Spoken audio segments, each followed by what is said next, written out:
Hello, and welcome to Scary Storytime, the show where I tell you the most frightening of tales, from classic stories from days long gone to the more modern era of refined horror.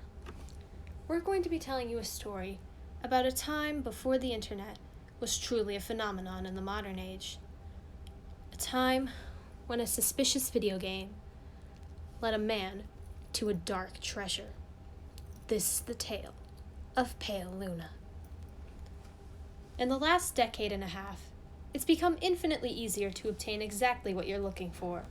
By way of a couple of keystrokes, the internet has made it all too simple to use a computer to change reality. As abundance of information is merely a search engine away, to the point where it's hard to imagine life as any different.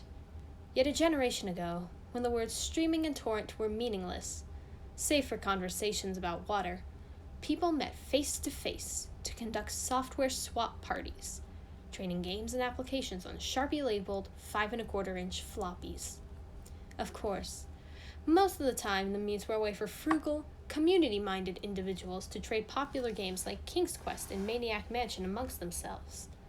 However, a few early programming talents designed their own computer games to share amongst their circle of acquaintances, who in turn would pass it along until, if well designed enough, an independently developed game had its place in the collection of aficionados across the country. Think of it as the 80s equivalent to a viral video. Pale Luna, on the other hand, was never circulated outside of the San Francisco Bay Area. All known copies have long been disposed of, all computers that have ever run the game now detritus buried under layers of filth and polystyrene. This fact is attributed to a number of rather abstruse design choices made by the programmer. Pale Luna was a text adventure, in the vein of Zork and the Lurking Horror, at a time when said genre was swiftly going out of fashion. Upon booting the program, the player was presented with a screen almost completely blank, except for the text. You are in a dark room. Moonlight shines through the window. There is gold in the corner, along with a shovel and a rope. There is a door to the east. Command?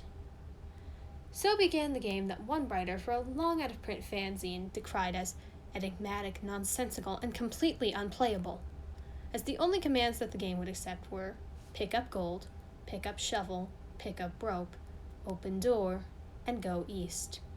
The player was soon presented with the following: reap your reward. Pale Luna smiles at you. You are in a forest. There are paths to the north, west, and east. Command? What quickly infuriated the few who played the game was the confusing and buggy nature of the second screen onward. Only one of the directional choices would be the correct one. For example, on this occasion, a command to go in a direction other than north would lead to the system freezing, requiring the operator to hard reboot the entire computer. Further, as any subsequent screens seem to merely repeat the same text, with the difference being only the directions available. Or still, the standard text adventure commands appeared to be useless. The only accepted non-movement related prompts were use gold, which caused the game to display the message, not here, use shovel, which brought up, not now, and use rope, which prompted the text, you've already used this. Most who played the game progressed a couple of screens into it before becoming fed up by having to constantly reboot and toss the disc in disgust, writing off the experience as a shoddily programmed farce. However, there is one thing about the world of computers that remains true no matter the era. Some people who use them have way too much time on their hands. A young man by the name of Michael Nevins decided to see if there was more to Pale Luna than what met the eye. 5 hours and 33 screens worth of trial and error and unplugged computer cords later, he finally managed to make the game display different text. The text in this new area read, Pale Luna smiles wide. There are no paths. Pale Luna smiles wide. The ground is soft. Pale Luna smiles wide. Here. Command? It was another hour still before Nevin stumbled upon the proper combination of phrases to make the game progress any further. Dig hole. Drop gold. Fill hole. This caused the screen to display congratulations, along with a series of numbers, upon which the game ceased to accept commands, requiring the user to reboot one last time. After some deliberation, Nevins came to the conclusion that the numbers referred to lines of latitude and longitude. The coordinates led to a point in the sprawling forest that dominated the nearby Lassen Volcanic Park. As he possessed much more free time than sense, Nevins vowed to see Pale Luna through to its ending. The next day, armed with a map, a compass, and a shovel, he navigated the park's trails, noting with amusement how each turn he made corresponded roughly to those that he took in-game. Though he initially regretted bringing the cumbersome digging tool on a mere hunch, the path similarity all but confirmed his suspicions that the journey would end with him face to face with an eccentric's buried treasure.